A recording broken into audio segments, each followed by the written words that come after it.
नमस्कार, फायदेमंद फंड्स में आपका स्वागत है। मैं हूं शैल भटनागर, आपके साथ जुड़ रहा हूं मुंबई स्टूडियोज से। हमारे आज के मेहमान हैं जाने माने फंड मैनेजर श्री चिराग सेतलवत साहब। पिछले 2 दशक से आप HDFC AMC में कार्यरत हैं और वहां पर बेहतरीन फंड्स आप मैनेज करते हैं। उनमें से हैं HDFC चिल्ड्रंस गिफ्ट फंड, जिसकी चर्चा हम आज करेंगे। साथ ही साथ आप अपना हुनर दिखाते हैं HDFC मिड कैप फंड पर, स्मॉल कैप फंड पर और HDFC हाइब्रिड इक्विटी फंड पर। सेतलवत साहब, आपका स्वागत है। बताइए, आगे आने वाले एक आध साल में आप भारतीय बाजारों को किस तरीके से देखते हैं? निफ्टी पर रिकॉर्ड हाई है और नवंबर के महीने में लगभग हमारे विदेशी मित्रों ने 60,000 करोड़ रुपया भारतीय इक्विटीज में इन्वेस्ट किया है। आपकी राय बाजार में मीडियम टर्म के लिए? Good afternoon, thank you for giving me the opportunity. देखिए, ऐसा लोग सोच रहे हैं कि जो 3-4 महीने में रैली हुआ है, अभी market is at all time high, तो इस हिसाब से मार्केट काफी महंगा हो गया होगा। बट आप इस तरह देखिए कि लास्ट 10 इयर्स में, 10 साल में निफ्टी का रिटर्न 10% है, मिड कैप और सेंसेक्स का रिटर्न भी वही करीबन 9-10% है। इनफैक्ट स्मॉल कैप का रिटर्न लास्ट 10 साल में 5% है। तो शॉर्ट टर्म रिटर्न्स लास्ट 6 महीने 9 महीने में रिटर्न्स काफी स्ट्रांग हुए हैं। But if you look at the last 10 साल में, फिर भी returns have been actually below normal. So I think it is fair, it is reasonable कि नेक्स्ट जो 10 साल आने वाले हैं, वहां का रिटर्न जो पिछले 10 साल से एक्चुअली उससे थोड़ा ज्यादा होना चाहिए, क्योंकि एवरेज रिटर्न स्टॉक मार्केट में 12-13 के आसपास रहता है। तो 10 साल में, लास्ट 10 साल में जो रिटर्न हुआ है वो कम हुआ है, तो नेक्स्ट 10 साल में थोड़ा ज्यादा होना चाहिए। वो एक बात है। दूसरी बात है कि अभी जो अर्निंग्स ग्रोथ का एक्सपेक्टेशन है, मेरे हिसाब से काफी अच्छा रहेगा, क्योंकि एक तो कोविड के बाद we will see a recovery hopefully in revenue which will continue. दूसरा है, हर कंपनी कॉस्ट पे फोकस कर रहा है, और ये जो कॉस्ट फोकस है, lot of this cost benefit will continue. ऐसा नहीं है कि जब रेवेन्यू वापस आएगा तो पूरा कॉस्ट वापस आएगा। मे बी 60-70-80% ऑफ कॉस्ट वापस आएगा, बट 20-30% का cost saving will continue. So margins will also remain healthy. So earnings prospects are also reasonably good. फिर लास्ट जो बात हुई वो वैल्यूएशंस की, तो ठीक है, valuations have now return back to normal, close to normal, maybe a little bit slightly above average, but it is close to it. And there are फिर भी काफी सेक्टर्स है जो अभी भी सस्ते हैं, whether it is banks or capital goods or metals, and of course there are sectors which are expensive. So I think when इस हिसाब से देखा जाए कि लास्ट 10 साल में 10 साल का रिटर्न फिर भी 10% है, वैल्यूएशंस फिर भी रीजनेबल है मोटा मोटी, और अर्निंग्स का प्रोस्पेक्ट्स काफी अच्छा है। And earnings growth has disappointed last 4-5 years, and I think earnings will be picking up for the next few years. So I think outlook is quite positive if you are a long term investor. जी, चिराग जी, आपने बहुत बेहतरीन तरीके से समझाया।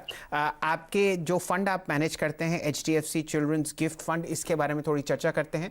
Graphics पर आपके सामने data चल ही रहा है। लगभग 3400 करोड़ रुपए एसेट्स अंडर मैनेजमेंट हैं और सन 2013 में ये फंड सेटअप हुआ था। हर साल यहाँ पर निवेशकों ने 14.5% मुनाफा कमाया है।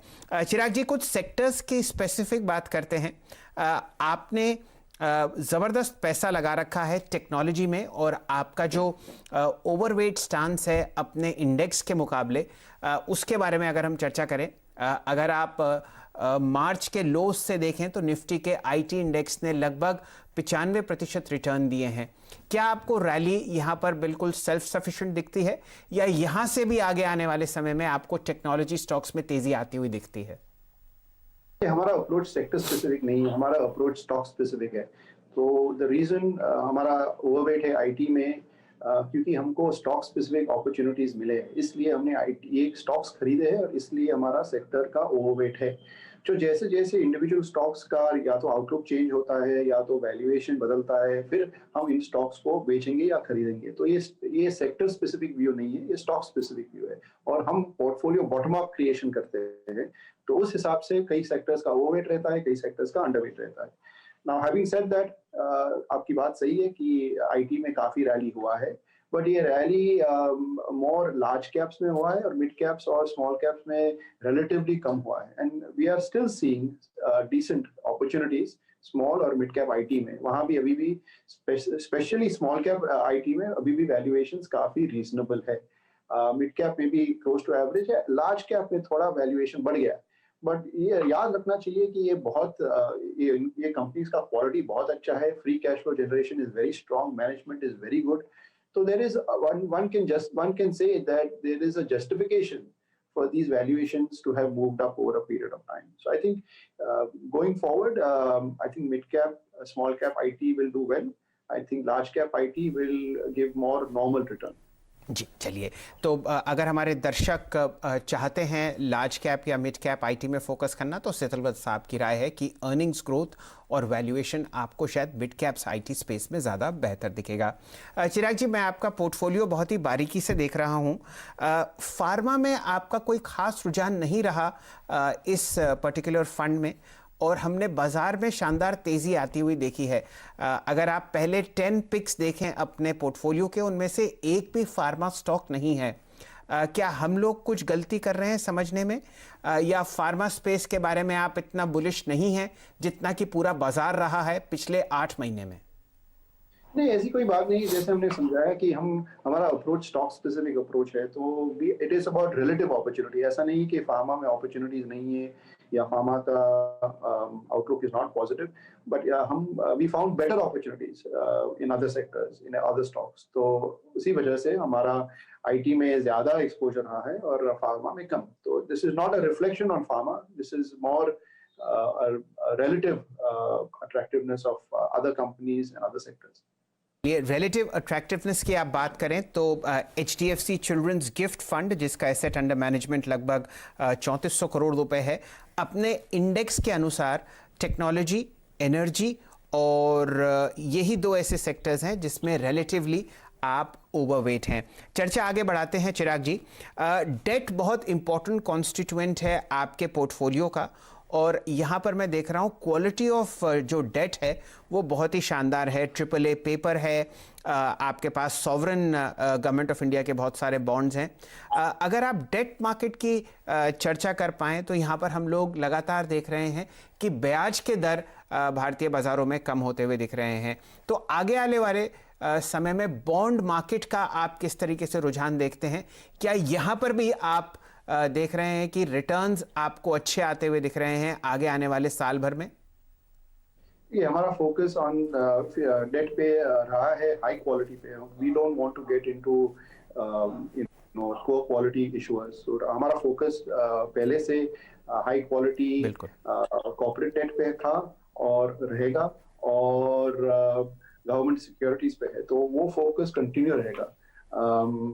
आपकी बात सही है कि इंटरेस्ट रेट्स काफी कम हुए हैं, बट ये भी सोचना चाहिए कि ग्लोबली भी इंटरेस्ट रेट्स काफी नीचे आ गए हैं, और एक्चुअली इंडिया में जो अभी रियल रेट ऑफ इंटरेस्ट है वो फिर भी compare to international rates is still healthy. Real rates which is आपका जो इंटरेस्ट रेट है उसमें से इन्फ्लेशन निकाल दो तो फिर भी हमारा पॉजिटिव रियल रेट एनवायरनमेंट है, और ग्लोबली एक्चुअली कहीं कहीं या तो न्यूट्रल है या तो नेगेटिव है। तो इस हिसाब से we are relatively better position. So I think जो we will not see outsized returns in fixed income, but I think we will continue to see decent returns. जी सेतलवत साहब, अगर आप बाज़ार को ज़रा और करीबी से देखें, नवंबर के महीने में हम लोगों ने बहुत ही शानदार रैली आते हुए देखी है मेटल्स स्पेस में। निफ्टी का मेटल्स इंडेक्स लगभग 24% बढ़ा है पिछले महीने। ये बताइए कि आपने एलोकेशन अपने फंड में मेटल स्पेस का ज़्यादा नहीं किया। क्या आगे आने वाले समय में आपको ऐसा लगता है जो हर महीने SIPs आपके फंड में बहुत शानदार तरीके से आते हैं, उसमें कुछ एलोकेशन आप मेटल्स में करेंगे या आप इस सेक्टर से परे रहेंगे? HDFC ज़्यादातर मैंने देखा है ब्रांड्स को और बहुत ही ज़बरदस्त नॉन साइक्लिकल स्टॉक्स को पसंद करता है। मेटल्स सेक्टर पर आपकी राय? एक्चुअली देयर दो तीन सेक्टर ऐसे हैं जहां अभी वैल्यूएशन काफी सस्ता है। एक तो है फाइनेंशियल्स में, कॉर्पोरेट बैंक्स में स्पेसिफिकली, दूसरा है कैपिटल गुड्स में, और तीसरा है मेटल्स में। ये तीनों सेक्टर्स में, मेटल्स और एनर्जी फॉर दैट मैटर, ये तीनों सेक्टर में वैल्यूएशंस काफी अट्रैक्टिव है। तो we are looking very closely at these sectors, we have good allocations and we will I think increase allocation to these sectors. तो उस हिसाब से ये तीनों सेक्टर, मेटल्स में, कैपिटल गुड्स में और बैंकिंग कॉर्पोरेट बैंक्स में, वैल्यूएशंस काफी अट्रैक्टिव है। And over a period of time इनका जो बिजनेस है वो नॉर्मलाइज होगा। अभी कॉर्पोरेट बैंक्स में थोड़ा स्ट्रेस है क्योंकि एसेट क्वालिटी पे स्ट्रेस है, पर वो नॉर्मलाइज होगा। एंड सिमिलरली कैपिटल गुड्स में 3-4 साल से capital good cycle has been week, वो भी पिकअप होगा over a period of time. And largely metal cycle has also been weak, and I think that will also everything normalizes over a period of time. Ji So हाँ, ये तीनों sector में हमारा काफी interest है। जी चिराग जी, इन्हीं sectors की बात करते हैं। आपके फंड पोर्टफोलियो पर अगर हम नज़र डालें तो आप ज़्यादातर प्रेफर करते हैं पहले या दूसरे पायदान पर जो भी स्टॉक है स्पेसिफिक सेक्टर का, आप उसमें अपनी पोजीशंस लेते हैं। नाम सबके सामने चल रहे हैं, इंडिविजुअल तो हम चर्चा नहीं करेंगे, लेकिन मेटल स्पेस में जहां आपका रुझान है, क्या आप फ्रंटलाइन काउंटर्स पर नज़र रखेंगे या वहां पर तो बीट एंड डाउन वैल्यूएशंस बहुत ही ज़बरदस्त है मिड कैप और स्मॉल कैप स्पेस में, क्या वहां पर आपका ध्यान केंद्रित होगा या फ्रंटलाइंस? दोनों पे, दोनों लार्ज कैप पे और स्मॉल और मिड कैप, तीनों सेक्टर में हमारा इंटरेस्ट रहेगा। ऐसा नहीं है कि सिर्फ लार्ज कैप को देखेंगे या मिड कैप को देखेंगे, बट यहाँ याद रखना चाहिए कि कई कई सेक्टर्स में डोमिनेंस लार्ज कैप्स का ज्यादा रहता है। जैसे मेटल्स में dominance of large caps is much more, या whether it is in steel, whether it is in aluminium, these are capital intensive sectors and hence largely mid cap का presence थोड़ा कम रहता है। ऐसा नहीं कि नहीं है, बट लार्ज कैप का प्रेजेंस थोड़ा ज्यादा रहता है। तो हम दोनों लार्ज कैप और मिड कैप को देखेंगे। मेटल्स में दोनों में वैल्यूएशंस सस्ता है, in fact mid cap small cap में और भी सस्ता है। बट हम we want companies which are cost leaders. This is ये कमोडिटी बिजनेस है, तो we want companies which are cost effective, which are cost leaders in their business, and some of these are large caps. तो metals में ज्यादातर हमारा focus large cap पे रहेगा। क्या बात है चिराग जी, आपने तो मतलब इतना ज़बरदस्त हिंट दिया है, तो जो समझदार लोग हैं वो समझ ही गए होंगे कि कहाँ कहाँ आपका रुझान हो सकता है। इसी स्पेस से ताल्लुक़ रखता है सीमेंट सेक्टर।